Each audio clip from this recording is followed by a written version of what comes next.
안에. 아멘. 말씀을 보겠습니다. 누가복음 24장을 보겠습니다.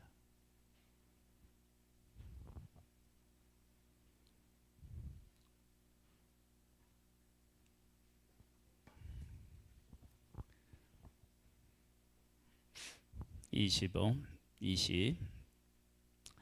25절로부터 27절 말씀을 한번 보겠습니다. 이르시되 미련하고 선지자들이 말한 모든 것을 마음에 더디 믿는 자들이여, 그리스도가 이런 고난을 받고 자기의 영광에 들어가야 할 것이 아니냐 하시고, 이에 모세와 모든 선지자의 글로 시작하여 모든 성경에 쓴 바 자기에 관한 것을 자세히 설명하시니라. 아멘. 하나님이 우리에게 말씀을 하시고요, 그 말씀의 의미를 깨달아 아는 것, 그러니까 말씀과 말씀이 주는 의미, 그런 제목을 가지고 말씀을 나누는데요. 아브라함이 부름을 받았어요. 그리고 그 부름을 따라서 약속의 땅에 왔어요. 그때 약속의 땅은 흉년이 들어요.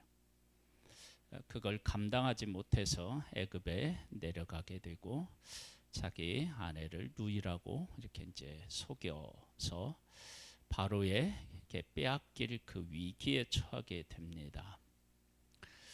왜 그런 일이 일어났을까? 아브라함은 하나님이 그렇게 해서 이끌으셨을 때, 약속의 땅에 왔을 때 하나님께서 어떤 것을 예비해 두었으리라 하는 생각을 했을까요?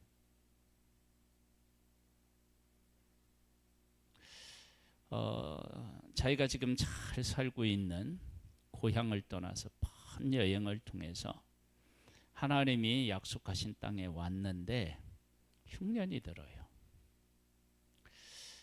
당황하는 거죠.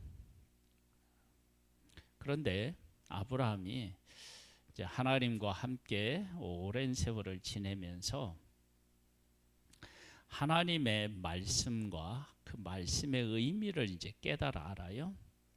그래서 창세기 22장에 보면 아브라함에게 하나님께서 사랑하는 독자 이삭을 번제로 드리라고 하는 명령을 받아요. 번제로 드리라고 하는 명령에 순종하는 것하고 흉년이 들었을 때 견디는 것하고 어느 것이 순종하는 것이 더 쉬울까요?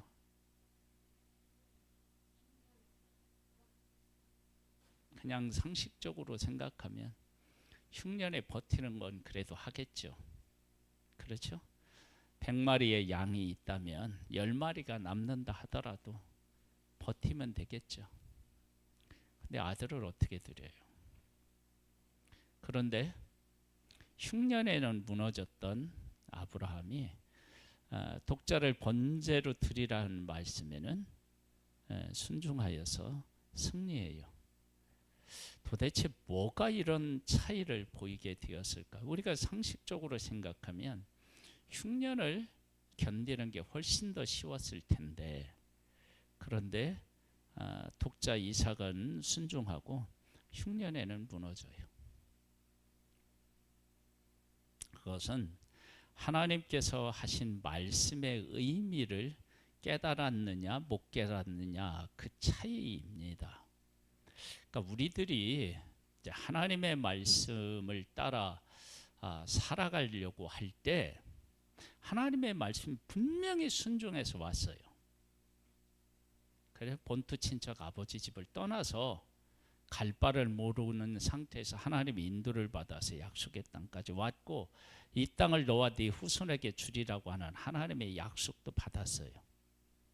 여러분, 그렇게 내가 순종하고 약속을 받았다고 해서 내가 하나님이 약속한 것을 이해했다, 그거하고는 차원이 완전히 다릅니다.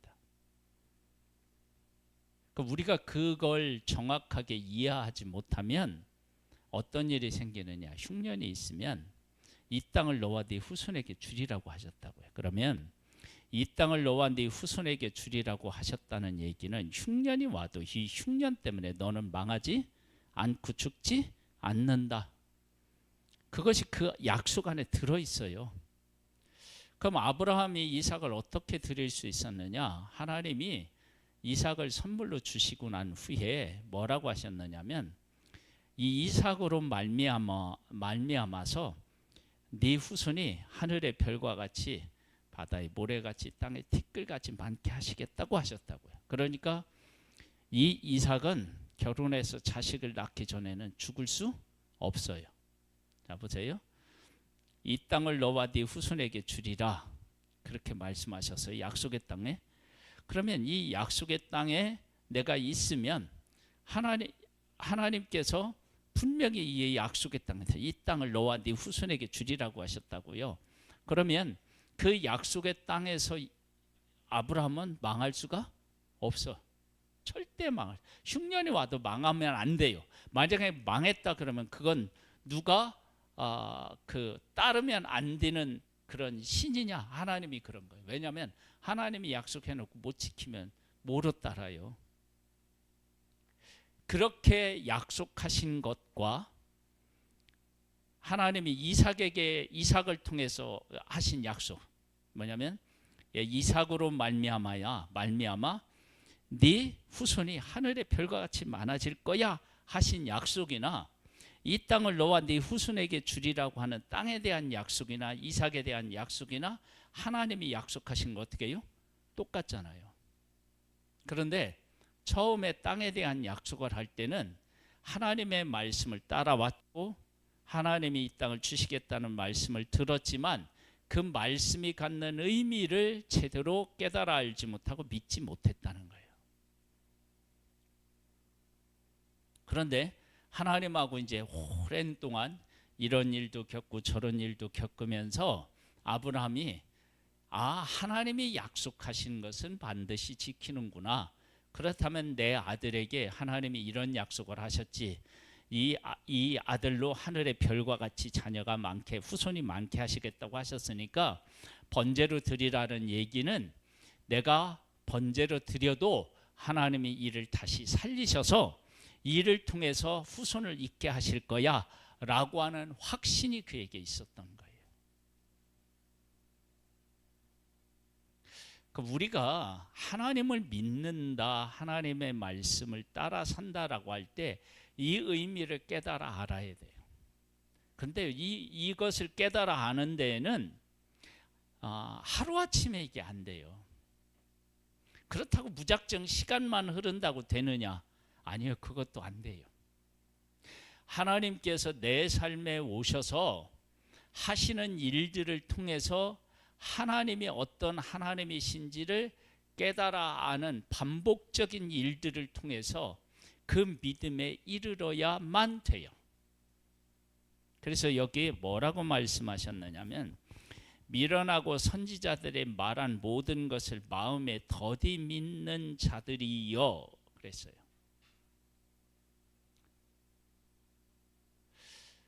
이 이야기는 선지자들과 그리고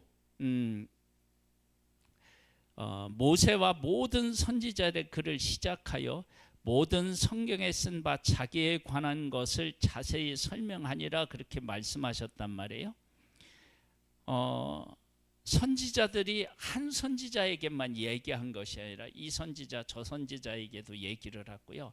이런 모양 저형 모양으로 예수 그리스도에 대한 이야기를 했어요. 그런데 그 말씀을 읽고도 그 말씀의 의미를 깨달아 알지 못했던 거예요.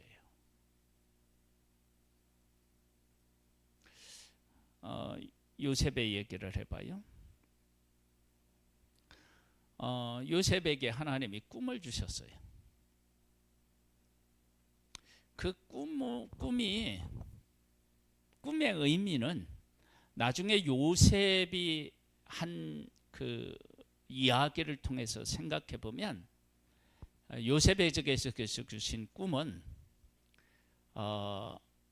처음에는 형제들이 절하고 해와 달과 부모님이 절하고 그래서 그 꿈을 액면 그대로 보면 형제들보다 높은 요셉, 부모님도 절하게 되는 그런 권세를 가진 요셉, 뭐 이런 쪽으로 우리가 생각할 수 있잖아요. 근데 요셉의 고백은 나중에 보면 전혀 달라요. 뭐라고 요셉이 고백했죠? 하나님이 나를 이곳에 보내신 것은 뭐 하려고요? 무엇을 하려고?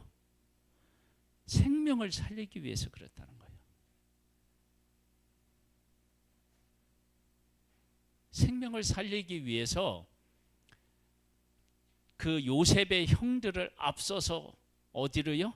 애굽으로 보내셨다. 그런 고백을 해요. 그러면 하나님께서 요셉에게 주셨던 그 꿈은 사실은 높은 지위를 의미하는 것이 아니었다고요. 그럼 뭐냐? 생명을 살리기 위해서 생명을 살리는 일을 하기 위해서 그를 애굽에 보내기 위한 꿈이었다고요. 높아지는 문제가 아니었다니까요.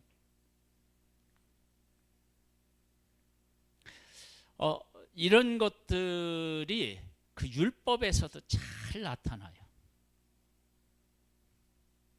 여러분, 율법이요, 요약하면 하나님 사랑하고 이웃을 사랑하라고 하는 거잖아요. 그런데 성경에 나와 있는 구체적인 율법들을 잘 들여다보면 사랑하라는 내용을 만나기가 어려워요. 아니, 정말 어렵다니까요. 누가 잘못하면 어떻게 해요? 백성 중에서 어떻게 해요? 끊어지고요. 돌을 들어서 죽이라고 하는 내용들이 거의 다예요. 거기서 어떻게 하나님을 사랑하고 이웃을 사랑해요? 물론 십계명을 보면 그렇게 얘기할 수도 있는데 구체적으로 삶에서 실천해야 하는 구체적인 내용들을 들어가 보면은요, 그런 것이 아니에요. 병이 들면 어떻게 해요? 나병이 들면 격리해요. 그 다음에 신체적으로 불구가 있으면 어떻게 해요? 총회에 못 들어와요. 그러니까 엄격한 거예요. 그런데 그런 것들을 실천에 옮기면서 어떻게 이웃 사랑을 배우고 하나님의 사랑을 배우겠어요? 그런데 하나님의 말씀을 깊이 묵상하면 그걸 배운다는 거예요. 예수님은 간음에 대한 것을 이렇게, 이혼에 대한 것을 이렇게 설명하셨어요. 예수님은 모세의 율법에는 결혼을 했는데 그 여자가 마음에 안 들면 이혼 증서를 써서 내보내라고 그렇게 율법에서 얘기했다. 그런데 예수님이 오셔서는 뭐라고 얘기해요? 내가 실상을 말하는데 그게 아니고 여자를 보고 음욕을 품으면 간음한 것이고, 또 그 여자를 버리고 다른 데 장가드는 사람이 간음한 것이고, 이렇게 얘기를 한단 말이에요. 그러니까 이걸 액면 그대로 해석하잖아요. 그럼 앞뒤가 안 맞아요. 그때 이제 물어봐요. 아니야, 모세는 이걸 이럴 때 이렇게 하라고 했는데요. 그때 예수님의 해석은 뭐냐면 너희가 악해서 그렇게 얘기했대. 왜 이혼 증서를 써서 내보내라고 했다고요? 네? 여러분, 그때는요, 지금은 여성분들이 얼마나 살기 좋은 데 사는지 몰라요. 여러분, 우리가 어렸을 때만 하더라도요, 여성분들의 인권이라고 하는 것이요, 참 이게 정말 없었어요. 그 뭐냐면 제가 얘기하잖아. 우리 동네에요. 딸만 5인가 6인가 난 분이 있어요. 그때 이 남편이 다른 데 나가서요. 아들을 낳아서 데려오면 그때 당시는 그걸 마음 말 못했다니까요. 네가 딸만 낳아서 그렇지. 아니 그런 분위기였다고요. 그런 분위기. 근데 예전 같으면은 여성이라고 얘기를 할 때 여성의 인권이 없는 거예요. 근데 남자가 이 여자가 마음에 안 들어. 근데 이혼이 안 돼. 그럼 뭐 할까요? 학대하죠. 그래도 할 말이 없는 거야.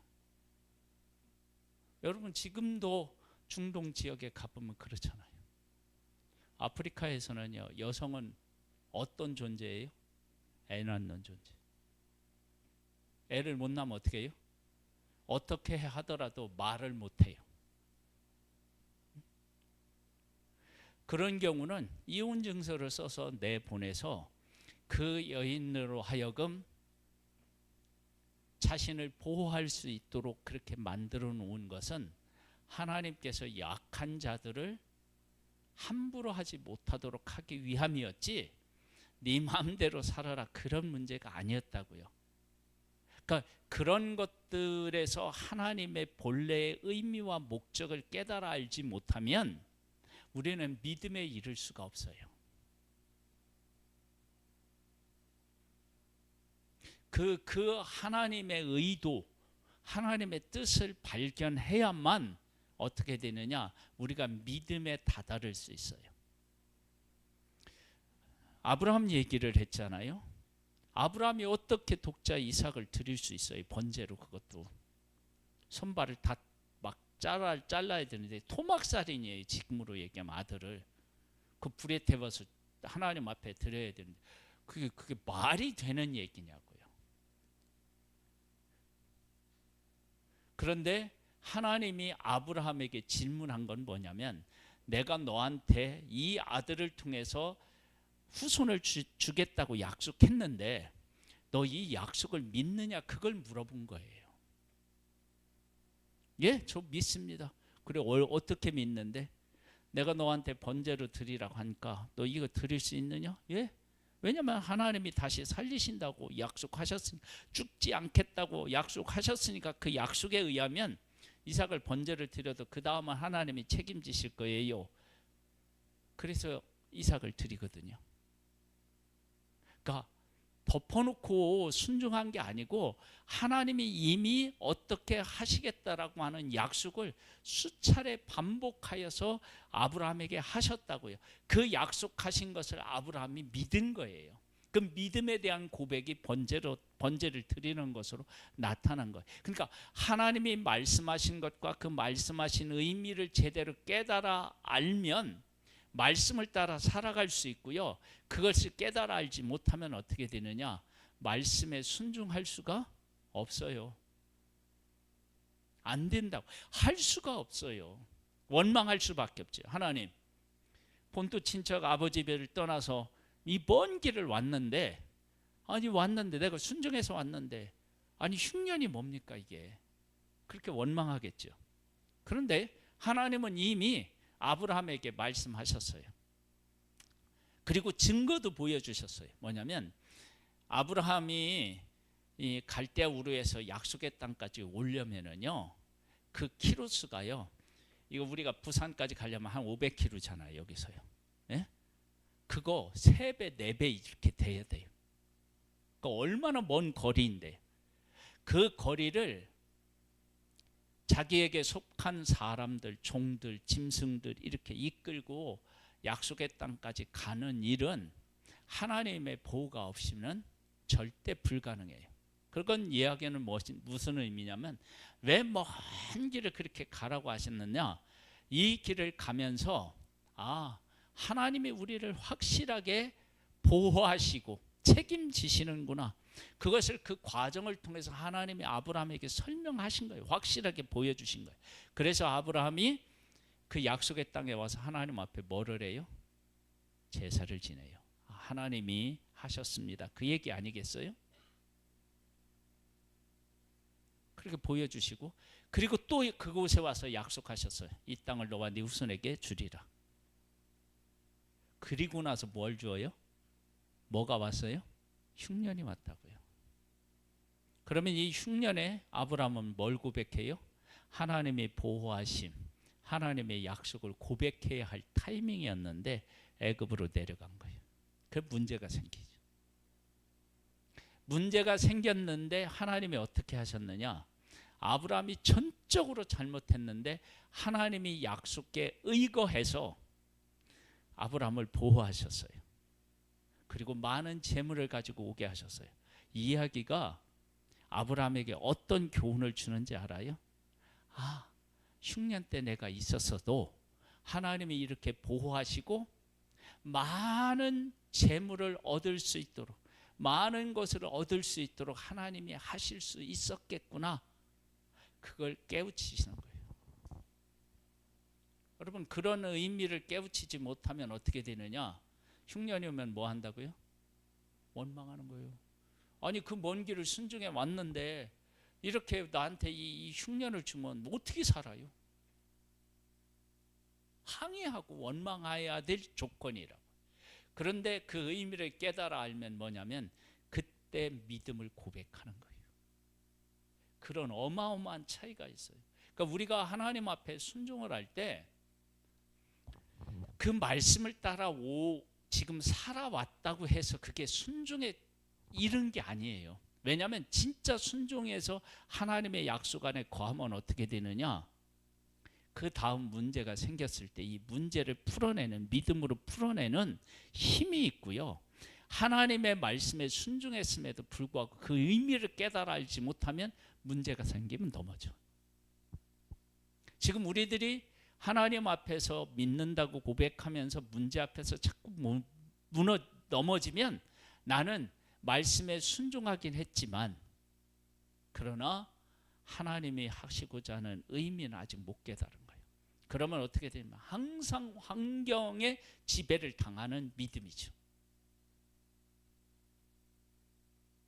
내 믿음을 점검해 보셔야 된다. 그래서 지금 여기에 나와 있는 이 말씀, 이르시되 미련하고 선지자들이 말한 모든 것을 마음에 더디 믿는 자들이요. 이들이 메시아를 기다렸나요? 안 기다렸나요? 기다렸어요. 분명히 기다렸어요. 그리고 예수님이 하시는 일을 보고 어떻게 해요? 메시아가 온다 하더라도 이보다 큰 일은 할 수 없었을 것이다. 그런 고백까지 해요. 그런데 이 메시아를 어떤 메시아로 알았죠? 하나님이 이 메시아를 통해서 하실 일을 깨달아 안 것이 아니고 자기들이 삶에서 만들어 놓은 메시아를 원했던 거예요. 로마의 속박에서 해방시켜서 세계 모든 민족의 뛰어난 민족으로 메시아가 세울 것을 기대했다고요. 근데 이 메시아가 어떻게 해요? 십자가에 못 박혀 죽는 거야. 황당한 거죠. 그럼 뭐냐면 메시아를 기다리는 것이 믿음인데 그 메시아를 왜 기다렸느냐? 자기들이 원하는 것을 채워주실 메시아로 메시아를 기다린 거예요. 그러니까 말씀이 말하는 메시아가 아닌 거였어요. 그러니까 어떻게 돼요? 예수님이 십자가를 지시니까 한 사람도 그 십자가의 의미를 깨달아 한 사람이 없고 십자가에 함께한 사람도 없어요.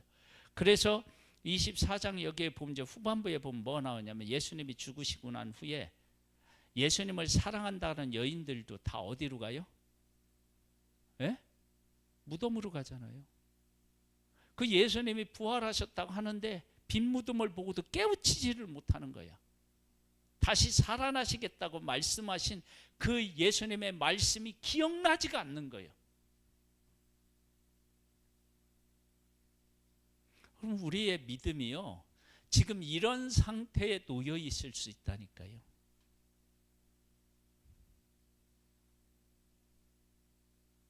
그래서 지금 책망하는 거예요. 미련하고 선지자들의 말한 모든 것을 마음에 더디 믿는 자들이요, 그리스도가 이런 고난을 받고 자기의 영광에 들어가야 할 것이 아니냐. 부활하신 후에 이렇게 말씀하셨어요.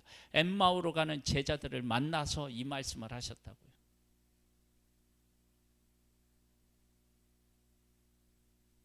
그러니까 예수님을 분명히 메시아로 이렇게 기다렸는데, 메시아가 왔는데 메시아가 무엇을 하셔야 하는 분이신지를 모르는 거예요.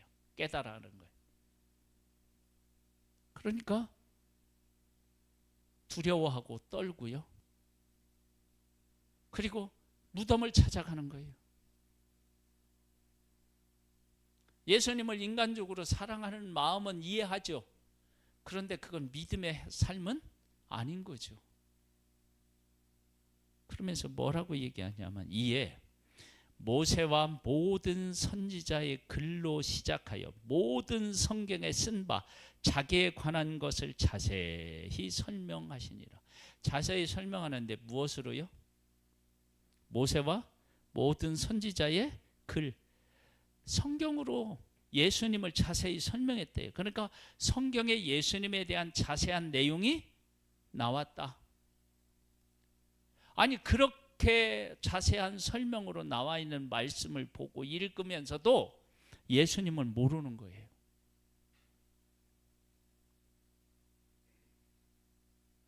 지금 우리가 하나님을 믿는다라고 이야기를 할 때요, 우리가 정말로 이 부분, 그냥 말씀과 말씀의 의미를 깨달아 알고 믿느냐, 아니면 모세처럼, 아니 아브라함처럼 먼 곳에 와서, 야, 이 땅을 너와 네 후손에게 줄게. 예, 감사합니다. 그리고 하나님 앞에 제단을 쌓아서 예배를 드렸어요. 예, 하나님이 하셨습니다. 하나님이 하실 것입니다. 그리고 나서 흉년이 딱 찾아오니까 점점 남방으로 내려가더니, 먹을 걸 찾아 내려가더니 애굽으로 가는 거예요. 그 가면서 자기 아내를 누이라고 속여. 아니, 하나님 앞에 제단을 쌓고 그런 건 도대체 뭐냐는 거야.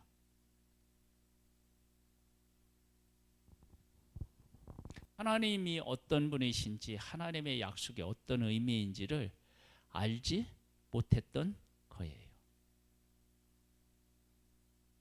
지금 내 믿음이 어디 위에 서 있는지 한번 봐야 된다니까요. 그래서 우리가 어떤 믿음을 가지고 살아가는데 어떤 문제에 부딪혔을 때 그 문제에 자꾸 내가 걸려 넘어지면, 나는 하나님의 말씀의 의미를, 하나님이 어떤 분이신지, 예수 믿는다는 것이 어떤 것인지를 제대로 알지 못하고 믿는 거예요.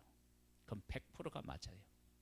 만일에 내가 하나님을 믿는 것, 예수님을 믿는 의미, 그런 목적들을 제대로 알면요, 어떻게 되느냐? 그럴 때 넘어지지 않아요.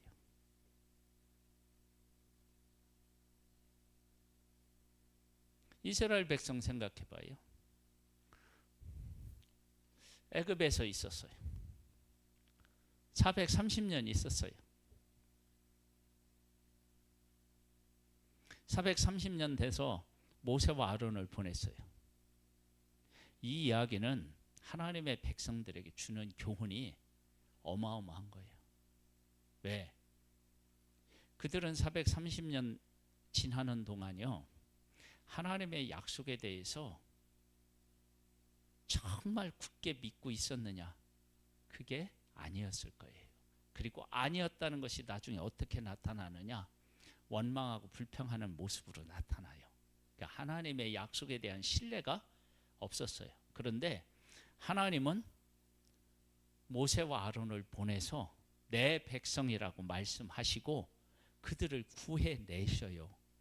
그 구해내시는 걸 통해서 무엇을 말씀하시냐면, 내가 너희들에게 아브라함에게 약속한 것을 이렇게 나는 시간이 흘러도 반드시 지킨다. 그것을 그 백성에게 보여주신 거잖아요. 그 약속을 하나님이 그렇게 출애굽해서 보여주시고 홍해를 건넜어요. 홍해는 뭐예요? 그건 세례예요. 세례가 뭐예요? 애굽에서의 삶은 죽고 노예의 삶은 죽고 하나님의 백성으로 이제 새롭게 살아났다. 그게 이제 세례란 말이에요. 민족적인 세례를 하나님이 허락하신 거예요. 그리고 나왔어요. 근데 이스라엘 백성들이 어려움이 있을 때마다 어디로 가요? 애굽으로 가자 그래요. 하나님이 하시고자 하는 약속, 하신 약속, 그리고 앞으로 하실 하나님의 약속에 대한 신뢰가 없었어요. 네, 그 의미를 제대로 알지 못했으니까. 그 의미를 안 사람은 누구하고 누구예요? 여호수아와 갈렙. 약속의 땅에 가서 정탐하고 돌아왔는데 보고하는 거예요. 우리는 메뚜기 같다. 여호수아 갈렙은 뭐예요? 그들은 우리의 밥이다.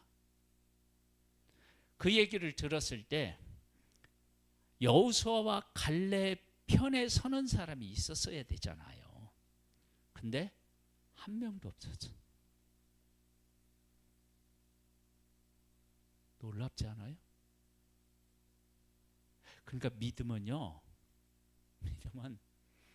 내가 가지고 있다고 해서 가족이 갖는 것이 절대 아닌 거야. 여호수아에게도 아내가 있었을 거고 갈렙에게도 아내가 있었을 거 아니에요. 그 사람들이 들어갔다는 얘기가 없죠. 여호수아 갈렙만 들어갔다고 하죠.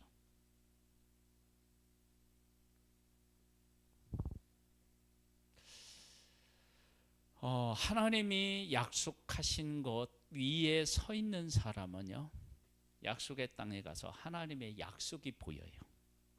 근데 약속이 못 서 있었던 사람, 약속에 견고히 서 있지 못했던 사람들은 약속의 땅에 갔더니 무엇이 보여요? 높은 성, 신장이 장대한 사람, 강력한 무기, 견고한 성, 이런 게 보이는 거예요. 약속이 안 보이면.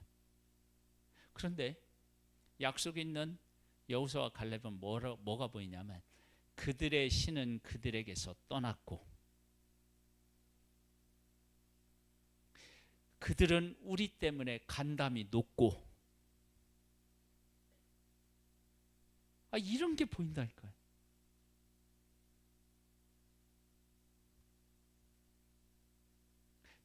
지금 나는 지금 어떤 믿음 위에 서 있나 생각을 해보셔야 돼요. 그래서 지금 이 누가복음 24장에 예수님이 부활하시고 난 후에요, 말씀에 대한 얘기를 반복적으로 하셔요. 제가 그 말씀에 대한 걸 한번 볼까요? 6절 7절 있는데 말씀을 보세요. 여기 계시지 않고 살아나셨느니라. 갈릴리에 계실 때에 너희에게 어떻게 뭐 한다고요? 네, 말씀하셨는지를 기억하라. 그러니까 말씀하신 거예요. 뭐라고 하셨느냐? 이르시되 인자가 죄인의 손에 넘겨져 십자가에 못 박히고 제3일에 어떻게 한다고요? 말씀하신 거예요.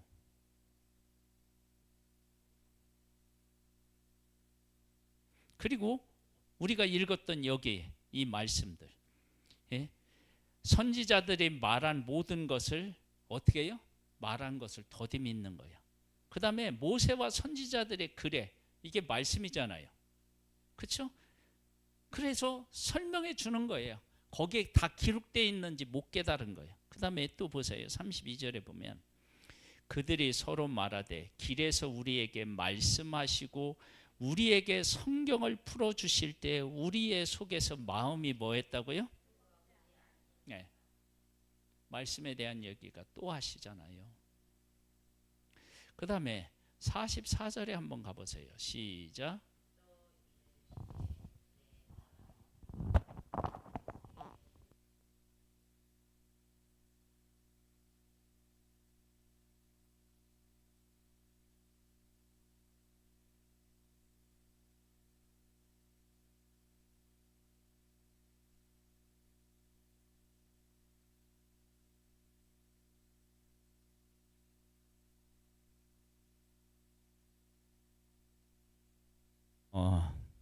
말씀에 대한 얘기가 나오죠.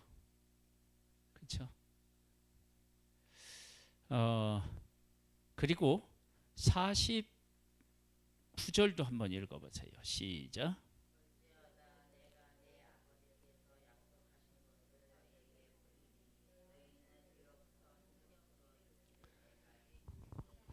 약속하신 것도 다른 말로 바꾸면 뭐예요?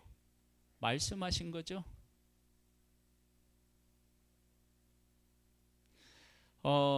제자들이 이렇게 예수님이 승천하신 후에 예루살렘을 떠나지 않고 그들이 모여서 어떻게 해요? 예루살렘을 떠나지 말고 기도하라고 했어요. 기도했더니 성령이 임했을 때 비로소 뭐를 하느냐면 하나님이 말씀하신 것이 어떤 의미가 있는지, 메시아가 어떤 의미가 있는지, 그리고 그분이 하신 일이 무엇인지를 깨달아 알고 난 후에, 믿음 위에 선 후에 그들은 완전히 달라져요.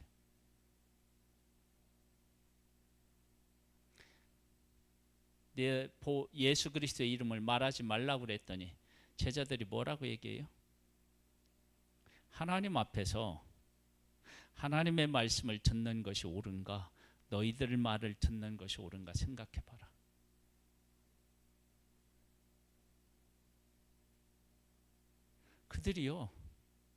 그들이 예수를 죽인 사람이에요. 예수님을 죽인 사람들이라고요. 그러면 그 제자들을 죽이는 건 이건 뭐 어려운 게 아닌 거예요. 그런 사람들 앞에서 담대한 거예요.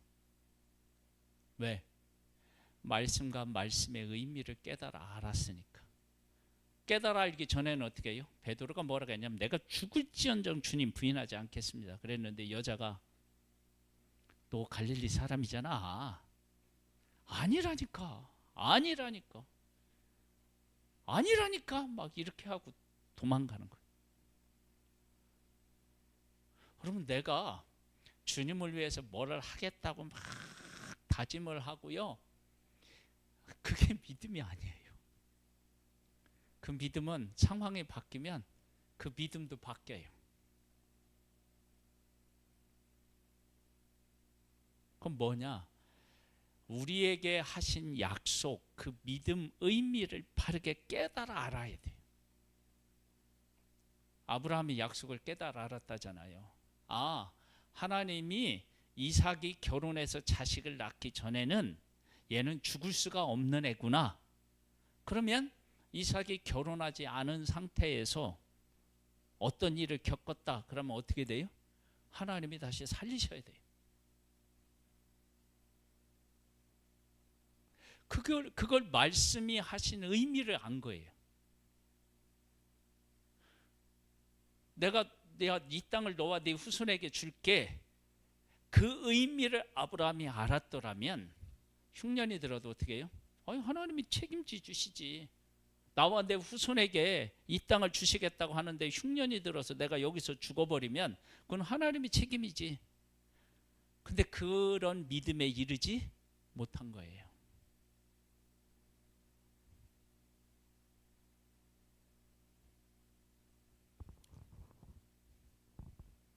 나는 어떤 믿음인가요?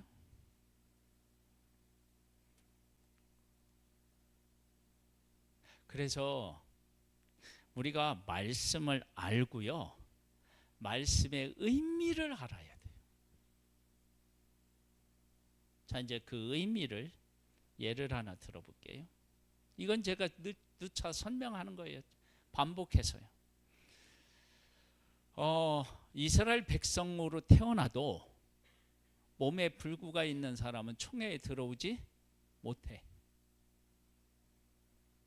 그럼 왜 못 들어오게 했느냐?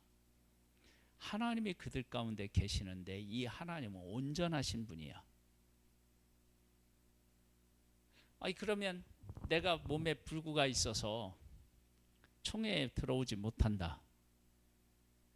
그러면 그 사람도 어떤 고백을 하나님은 하기를 원하셨느냐면, 그래, 하나님은 거룩하신 분이고 그 거룩하신 하나님을 인정하지. 그렇게 인정을 하고 총회에 들어가지 않는 사람은 하나님이 이 사람을 어떤 사람으로 인정할까요?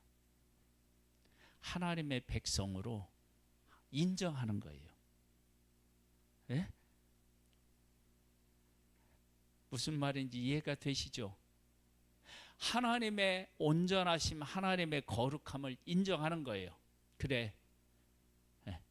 그래서 이것이 어디에서도 나타나냐면 성전에 들어갈 때 이스라엘 백성들이 반드시 뭘 하고 들어가요? 하나님 앞에 제사를 하고 들어가잖아요. 왜 제사를 하고 들어가느냐면 내 거룩함으로 하나님을 만날 수 없는 거예요. 하나님을 만나려면 거룩해야 돼요. 근데 내가 거룩하지 않잖아요. 그래서 그 거룩하신 하나님이 진짜 우리 이 민족 가운데 계시구나.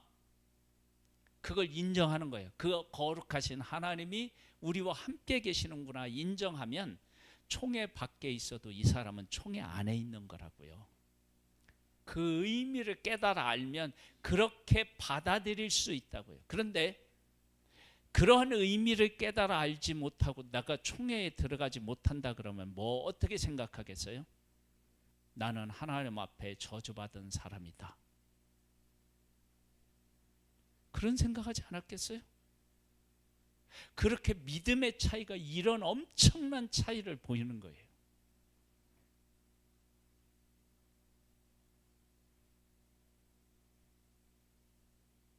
그래서 요한복음 9장에 나오잖아요. 저 사람이 소경으로 난 것이 부모님의 잘못입니까? 그 사람의 잘못입니까? 그때 예수님의 해석이 뭐예요? 하나님이 하실 일을 나타내고자 함이라 그래요. 그런데 그 소경을 보고 그런 생각을 한 사람이 한 사람도 없었어요.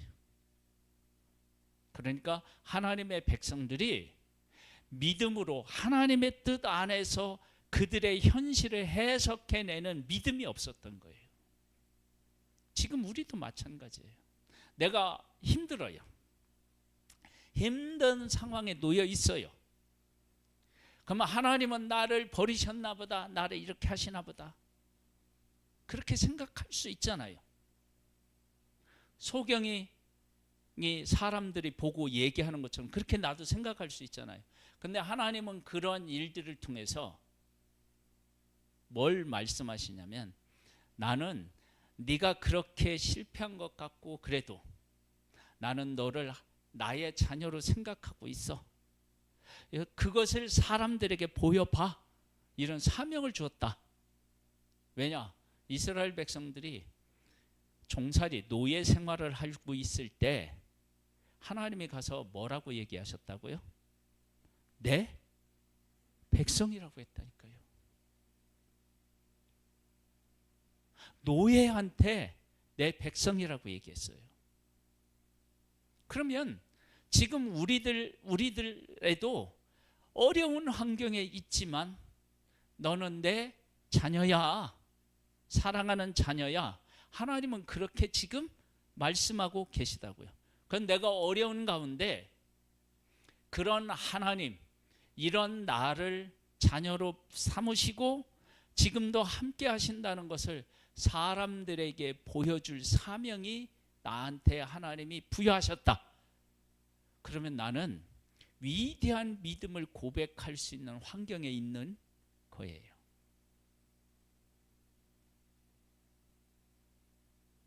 근데 우리가 그런 믿음을 갖지를 않아요. 하나님의 뜻을 잘 모르니까. 그러니까 어떻게 하느냐면 다른 사람보다 잘 되고 잘나고 이렇게 해야만 나를 사랑한다고 생각하는 거예요.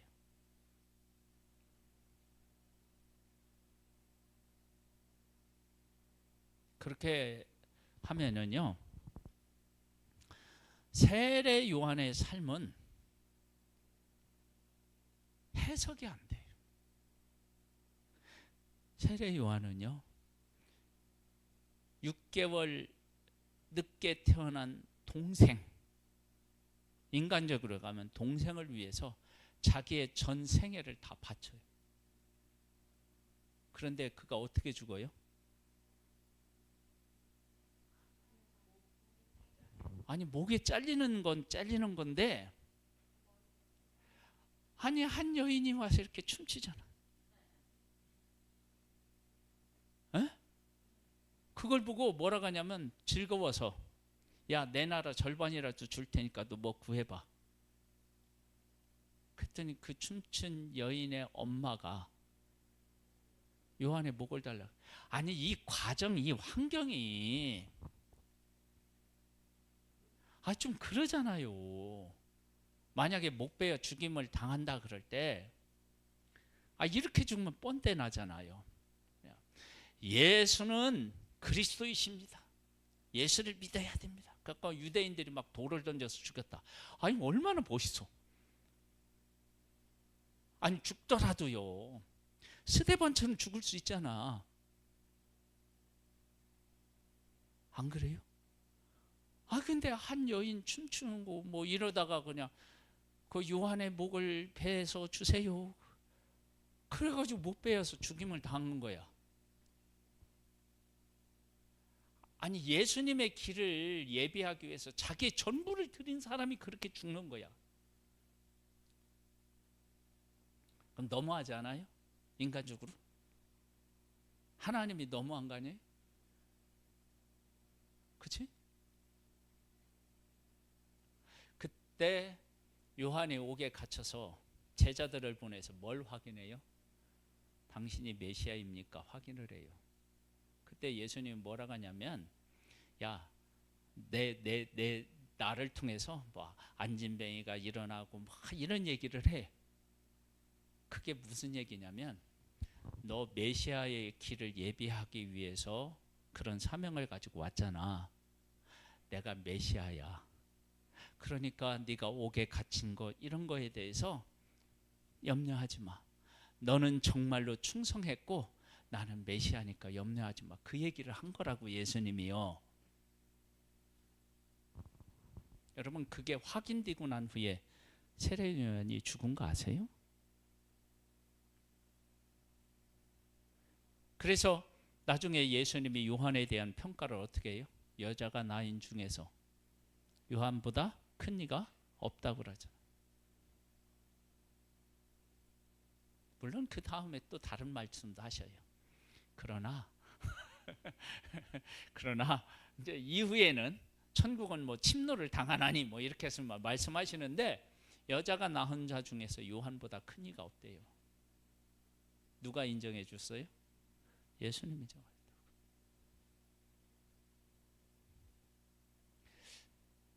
여러분, 요한이 최후를 맞는 것처럼 예수 믿는 사람 그 누군가가 그렇게 최후를 맞으면 우리는 뭐라고 할까요?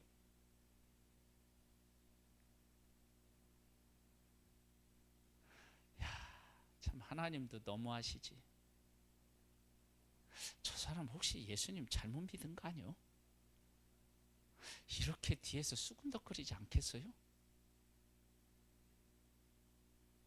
우리는 하나님의 뜻과 하나님의 뜻이 성취되는 것에 대한 진정한 의미를 잘 모르는 거예요. 그러니까 아직도.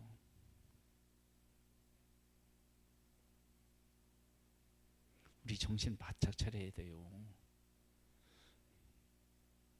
그래서 말씀과 말씀이 가져다주는 의미를 바르게 깨달아 알고 그 가운데 뿌리를 내리고 믿음이 서야 진짜 믿음이 되는 거예요. 나중에 이제 제자들이요, 이제 사도행전에 가보면 그들이 핍박을 받아요. 말할 수 없는 핍박을 받아요. 핍박을 받을 때 그들이 무슨 고백을 해요? 우리가 예수 그리스도의 복음을 위해서 고난받는 자로 합당하게 여겨주신 하나님께 감사돼요. 이게 전에는요, 상상도 할 수 없었던 고백이에요. 뭐냐면, 나 같은 사람을 하나님이 불러서 복음을 위해서 고난당하는 사람으로 세워주셨단 말이야. 막 그러면서 영광스럽게 생각해요, 고난을.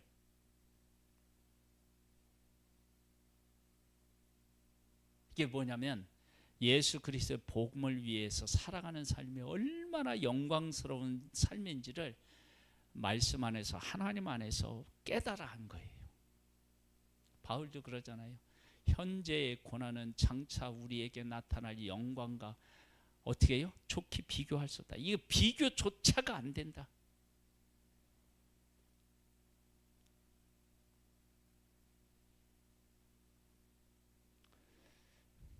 여러분 우리 지금 이런 믿음을 향하여 나아가야지 뭐 우리가 지금 이렇게 세상에 있는 어떤 것들이 뭐 이렇게 되고 안 되고 이런 문제가 아닌 거예요. 그런 건 다 풀과 같고 풀의 꽃과 같은 거예요.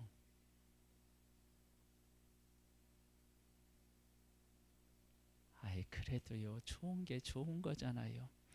속으로 그렇게 생각하면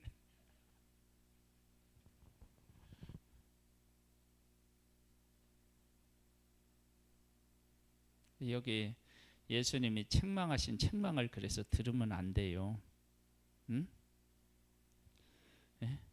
뭐라고 본문에 보니까 뭐라고 책망해요? 미련하고 선지자들의 말한 모든 것을 마음에 더디 믿는 자들이요. 그리스도가 이런 고난을 받고 자기의 영광에 들어가야 할 것이 아니냐. 이게 당연한데 그걸 믿지 못하고 두려워하고 지금 이러고 있는 거예요. 그런 것들을 책망해. 예수님이 죽으셨다가 부활하셨다라고 하는 것을 이 엠마오로 가는 제자들도 알았나요? 몰랐나요? 알았지. 여기 보면 나와요. 응? 당신만 모르냐. 예? 그래서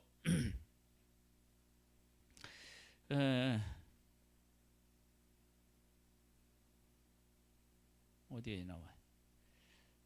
22절을 한번 보세요. 시작.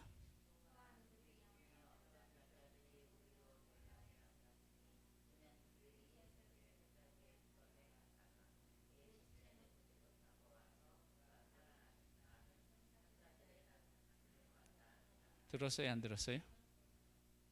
근데 안 믿는 거야.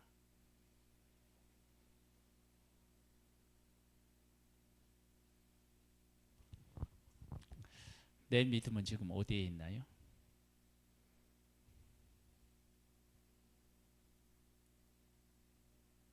그래서 믿음에 있는 사람은요 환경을 뛰어넘어요. 어려움이 있잖아요. 그러니까 하나님이 이 환경을 통해서 또 다른 일을 하시겠지. 그래서 요셉의 삶을 보면 그게 분명해져요. 종으로 팔려갔어요. 거기서 어떻게 해요? 충성해요. 근데 그 마음속에 뭐가 있어요? 하나님이 계셔요. 보디발의 아내가 유혹할 때 뭐라고 얘기해요? 예? 아니 하나님 앞에서 나 이런 죄를 지을 수 없다. 하나님을 붙잡고 있잖아요. 그렇죠? 그 다음에 감옥에 갔잖아요. 누명을 쓰고 감옥에 가서 꿈을 해석하는데 그 꿈 해석에서 누가 등장해요? 하나님이 등장해요.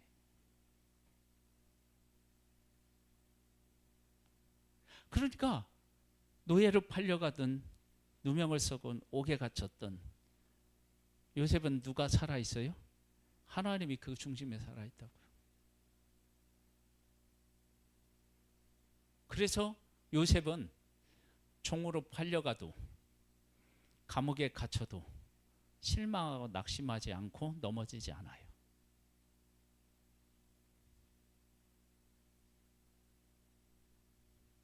우리 그럴 수 있나요?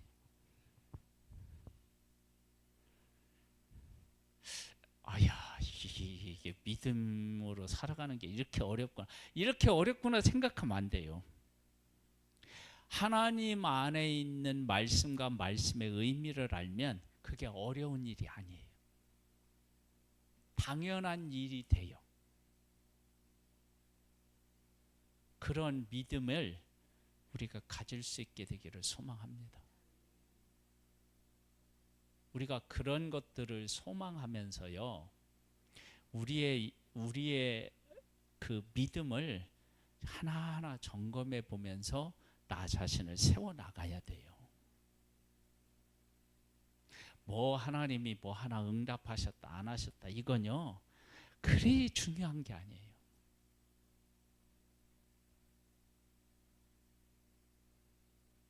이런 믿음을 가지고 이 믿음을 소망하며 사실 수 있겠어요?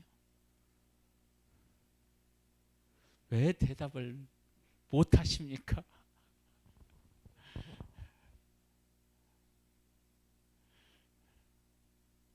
이런 질문을 할 때요, 진짜 할렐루야 아멘 하고 막 그래야 돼요.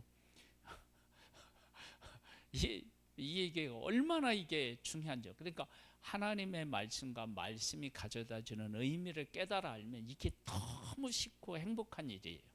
근데 그걸 못 깨달아 알잖아요. 아이고 그걸 어떻게 살아. 그러니까 그걸 어떻게 사느냐고 이렇게는 마음이 들면 아 내가 가야 할 길이 아직도 멀구나 이렇게 받아들이시면 돼요. 그리고 더 분발하시면 돼요. 저도요 솔직히 얘기하면 아유 그렇게 살 수 있을까 막 이런 생각이 들어요. 그러니까 저도 갈 길이 먼 거야. 응?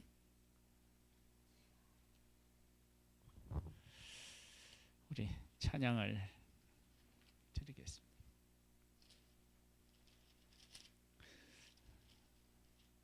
우리 세 번째 찬양이 뭐였죠?